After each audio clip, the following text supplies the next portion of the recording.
Hey friends, coming to you from Madrid, Spain.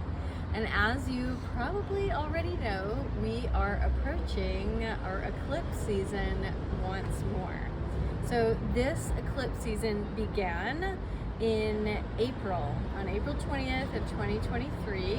And so we're right in the middle of it because it's going to continue on the Aries Libra axis for one more year until March 29th of 2025. Now, if you'd like to read more about this, you can go to my website, evolutionmedicine.ca or lilarasa.com and click on articles and it will be there. So basically, when we are talking about the Aries Libra axis, I always think of this as the me-we axis. I'm going to pause to let those church bells continue just in case you can't hear me super well over the sound of them. So the me-we axis. Now, especially if you, in your natal chart, have a nodal axis, so your lunar nodes, the south node of the moon and the north node of the moon are falling on the Aries Libra axis, you're really going to be feeling this. As well, if you have your sun, your moon, your ascendant, a stellium, even your midheaven in the signs of Aries or Libra, you're really going to be feeling this as well, because it's going to be bringing stuff up for you in a way that invites you to more revelatory, insightful experience and understanding. Now, when I think about eclipses, I always bring in this sense of something that has been brewing beneath the surface, something that's been moving beneath the surface for a long time, but it's coming to light in a new way. I think if I waited for the church bells to finish, I would just be here all day waiting because I'm in Spain. So essentially, something has been brewing beneath the surface, it's been bubbling beneath the surface, and it comes to light in a new way. Now, if we were to look at eclipses as people did thousands of years ago, or 1,000 years ago, or a few hundred years ago, we might interpret them from more of an ominous perspective or a superstitious, through a superstitious lens, and that's not going to be helpful for us in working with them, in moving with them, in dancing with them in ways that are actually evolutionary, transformative, and changing in really positive ways. So I invite us during this time to get really open and receptive to how the eclipses are coming into our lives, how they're working with our own natal charts, and this process that began a year ago, how that has been informing us in certain ways. Now, when we think about Aries, it's exciting right now. This is very much about Aries. Aries energy is intense. It is really wants to get out there into the world. I mean, I think of it as like fake it until you make it. We are going on this hero's journey. We have no idea where it's gonna lead us, but we're gonna figure it out as we go. Okay? Aries evolutionarily is here to develop courage by doing things that scare the life out of us, giving us the opportunity to develop ferocity and boldness and intensity when we need it, to be brave when we need to be brave. And yet, if we're to go through life like that all the time with our wills super on our sleeves, it would actually probably create more problems than be helpful. Even if we are a first house Aries, there is this sense of needing to get out into the world and go on a soul journey and begin at the beginning and discover all the things that we're meant to. And yet, Aries, I think of adrenaline and cortisol. If we have too much of that in our systems, we get exhausted after a while, but also we move into the world in a way that is so intense that we can't actually just be open to the bigger flow of life. Now, let's put that on pause or on hold for a moment and go to the other side of the spectrum, Libra, okay? So Aries goes to the first house, it's ruled by Mars. I think of the deity Durga, who's actually on my arm. She rides a lion or a tiger, and when the shit hits the fan, Ma Durga comes to save the day, and she's fierce and she's bold and she's intense because she has something to protect. She has something to defend.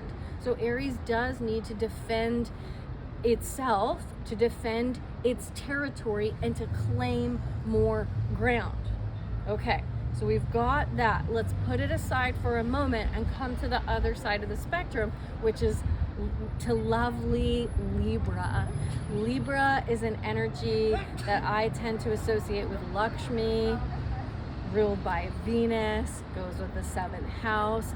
This is all about serotonin and dopamine and finding this sense of calm and ease, allowing ourselves to really soften so that we can actually hear another person and their perspective, even if it's completely 100% different from our own.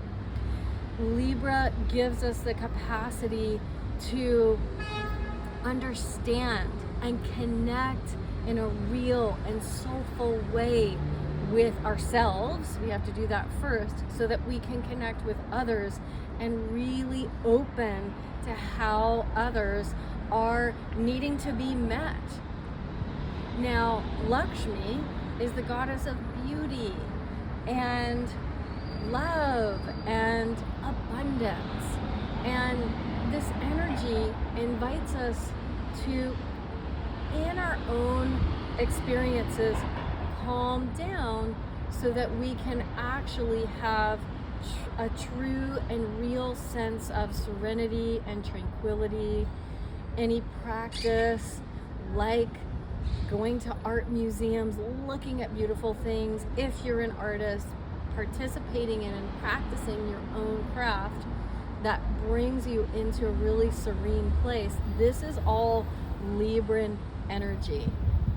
Libra is so good at putting himself, herself, themselves in someone else's shoes, in the other person's shoes for a moment or longer. Libra is so good at giving other people a sense of kindness and grace. So we know that if we meet someone with that kind of energy, it can be disarming. It can soften them so that we can actually come from a heartful place and have a real and true connection. So we can see how these two energies of Aries and Libra are totally opposite sides of a zodiacal or astrological spectrum and axis. Now, when I think about these energies together, I think it's important to recognize that obviously there are certain times in our lives where we want to be really fierce and intense. If we're starting new creative projects, we don't just want to sit in a space where we're hemming and hawing all day long. We actually want to take action and have a sense of focus and purposeful movement and direction in the world so that we can actually get things done. Aries is the first of the what I call the initiatory signs. So initiatory in the sense of it starts a new season. So Aries harkens spring, right? But it's also the first of all the signs, so it's super. It's the initiatory of the initiatory signs, and it's so good at beginning things and lighting the fire under us so that we have the energy to move forward. That's important in the world when we're wanting to bring things to life in the world of form.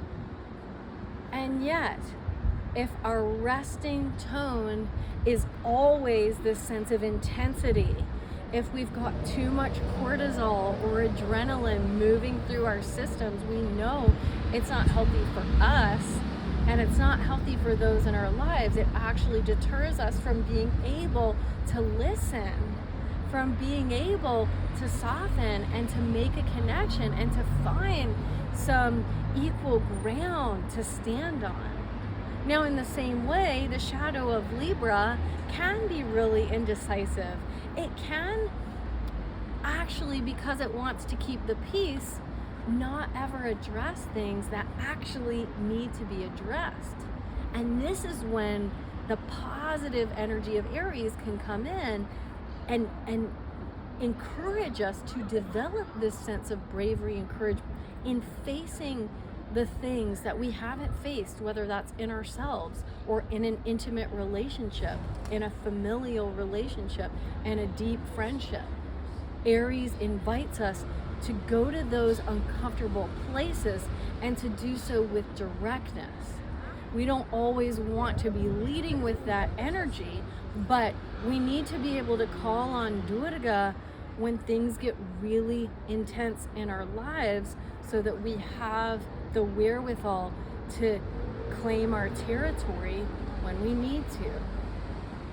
And then, of course, if we live in that space too much, the Libra is going to invite us once again to soften, to sense what's going on for someone else, and to be available for them in ways that if we were getting too Aryan about it, we wouldn't be doing any good. So during this eclipse season, and I didn't even give you the date. So the first date is March 25th. This is a full moon eclipse. So that means it's going to be a Libra full moon. It's around 5 degrees-ish. And it's at midnight Pacific Coast, 3 a.m. East Coast. And then you can figure it out from there. Okay, so that's going to be a full moon axis. And full moons are always getting us to work with this bigger spectrum and axis of possibility. Okay, so when is it appropriate to soften, to listen, to open ourselves so that we can be receptive, to connect with another so that they feel seen and heard and understood, and so that we do as well? And when is it important to actually claim our ground, to take a stand, to be fierce and intense in the ways that we need to be? It's so important that we're able to discern this during this eclipse time. The second of these eclipses, which I'll definitely have a different video on, but just a heads up, this is the one. It's an Aries new moon eclipse, and this is the one that we're going to be able to see from a lot of North America, especially if you're in Texas. So this Libra, this is going to be a Libran celebration, a time of true, deep, real connection, a time where we can soften and open, a time when we can bask in the grace that is truly the fabric that has woven all of reality into being. So I am wishing you a really beautiful eclipse season, and I'll definitely see you back soon for a little bit more on that, because around the same time of the second eclipse, we've got Jupiter coming up to conjunct Uranus in the sign of Taurus. And that's a whole nother thing that I'll be talking about soon enough. Until then, happy spring, many blessings, and may your eclipse season be really insightful, helpful, beautiful, fierce in the ways that it needs to be, so that you get exactly what you need to from it and can bring that forth into your life.